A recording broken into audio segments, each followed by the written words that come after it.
Hello again, everybody. It is Red of Half Century Collecting Sports Cards. Today we're going to divert away from my top 400s and go with the best of all time to don the Tools of Ignorance. It is the all-time best at the catcher position. These are the best of the rest, not in my top 15. Some very good players nonetheless. And going to show that we have previously done 4 positions. These were the top third baseman of all time, going from 10th down to 1st, Mike Schmidt. The top shortstops of all time, going from 10th and Robin Yount down the line to 1st, being Hannes Wagner. Our top second baseman of all time, going from Bid McPhee in the number 10 position down to Rogers Hornsby. And then our top first baseman of all time, going from number 10, Harmon Killebrew, down the line to number 1, Lou Gehrig.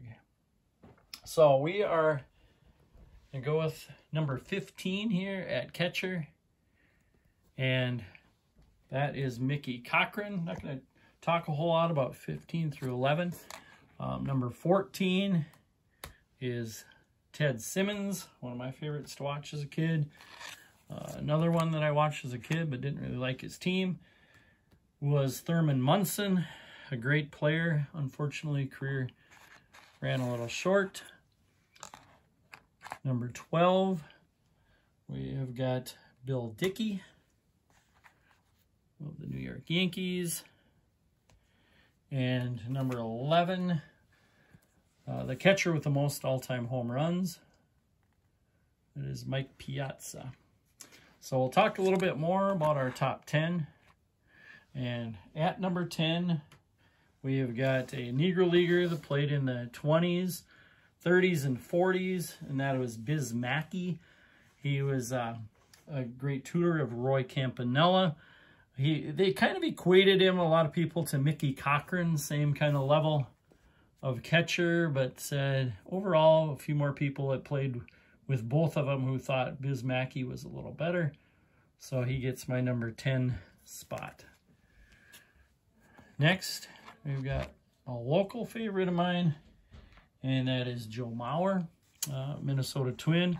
Might have had the best 10-year span of any catcher from 2004 to 2013. That time won an MVP, 3 batting titles, 3 Gold Gloves. And his 2009 season was about as good as any, with a 365 average, a 444 on-base percentage, 587 slugging percentage, Gold Glove winner as a catcher. And then unfortunately, after 10 years in the bigs, concussions got to him where he could no longer catch, ended up playing first base, and I know at that time he had a lot of vision problems, which cut his hitting down significantly, from being, that 330 to 360 type of hitter down to probably under 300 hitter. Lost some power, but you still take those years he had a catcher, which in those 10 years averaged about 5 WAR a season. Finished his career with 55 career WAR, a 306 average, and a 388 on-base percentage, which is pretty good for any position, let alone catcher. All right, number 8 on the list is Pudge, Ivan Rodriguez. This is his 91 Upper Deck card. Had a lengthy 21-year career. He has the highest defensive WAR of any catcher, 29.6 career defensive WAR. People just didn't run on Pudge. He was just incredibly defensively. But he also played, a good offense. He played in a high offensive era, so made his comparative numbers maybe not quite as good, but he still had a career 296 average, 334 on base percentage, over 2,800 hits, over 300 career homers, and retired with a 68.7 career WAR. So number 7 on the list, probably a similar career to some degree, Carlton Fisk.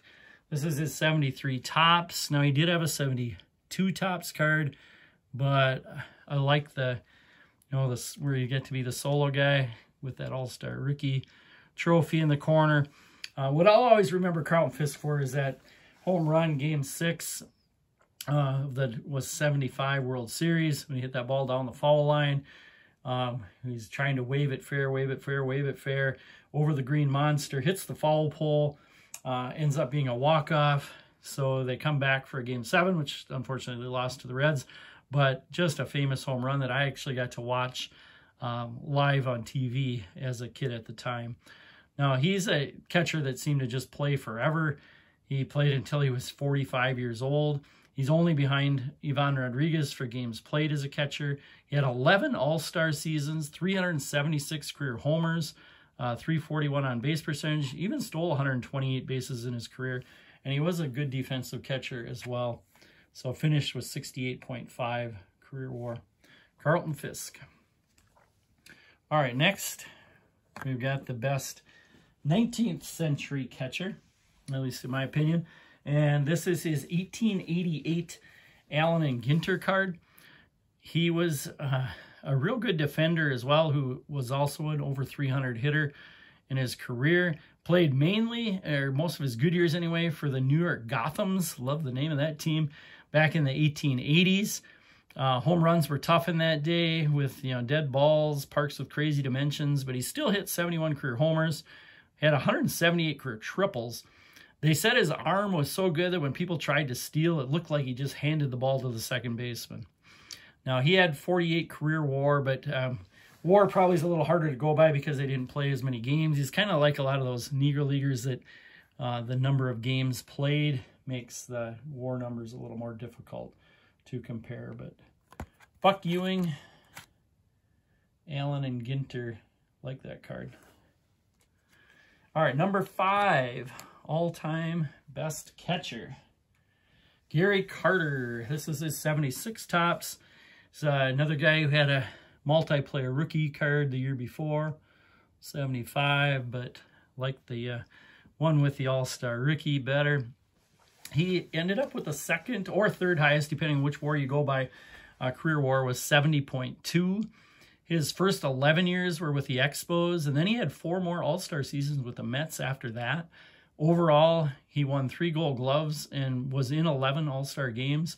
He was second in MVP in 1980 and could argue that he could have won it in 82 when he led the National League in WAR. He's a great defensive catcher. His 26 defensive WAR only trails Ivan Rodriguez and Yadier Molina.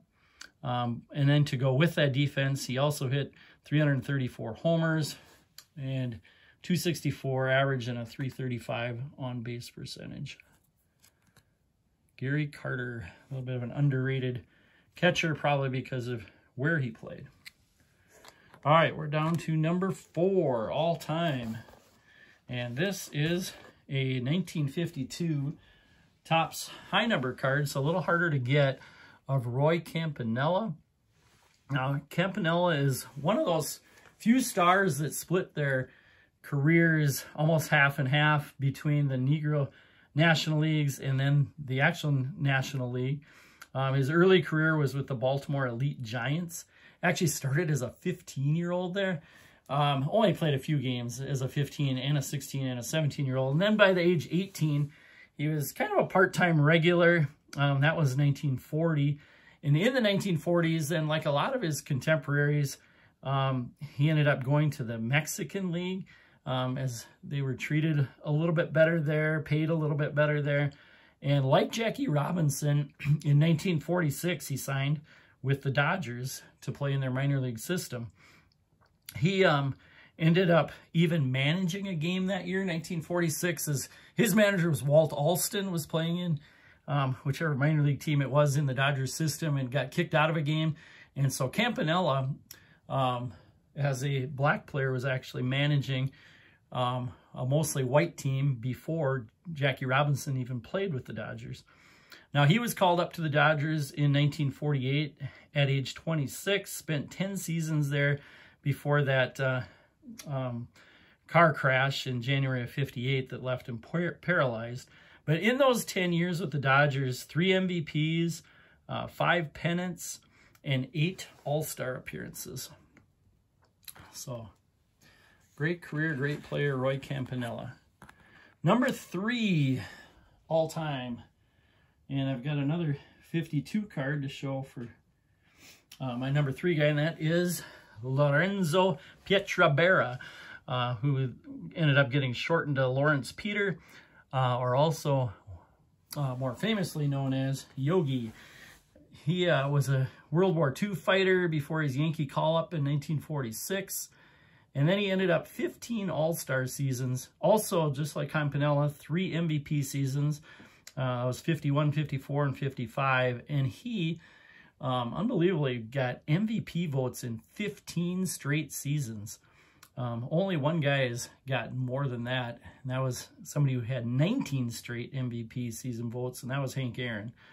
So besides hitting 358 homers, real good offense, he was also a good defensive catcher and ended up with 59.5 WAR, and incredibly played in 14 World Series, winning 10 of them. All right, on to number 2. Second greatest catcher of all time, and that is Johnny Bench, here seen in his 69 card. And like a couple others we've shown, he does have a multiplayer rookie card before that in 68, but we're going with his 69, where he gets his first solo card and an All-Star rookie trophy. Now, Bench was probably the best combo of a great defensive catcher who also had great offense.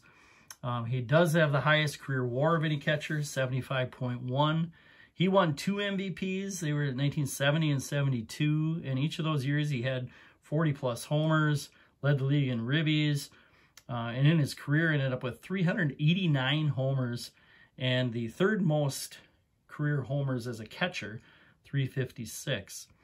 He played in 14 All-Star games, won 10 Gold Gloves, and his defensive WAR was 19.7, which is really high as well. So Johnny Bench.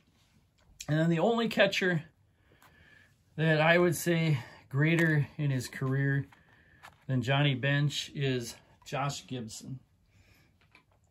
Now, how does Josh Gibson get the #1 vote? Well, because along with Oscar Charleston, Mr. Gibson was considered the top position player from the Negro Leagues. He was equated to Babe Ruth.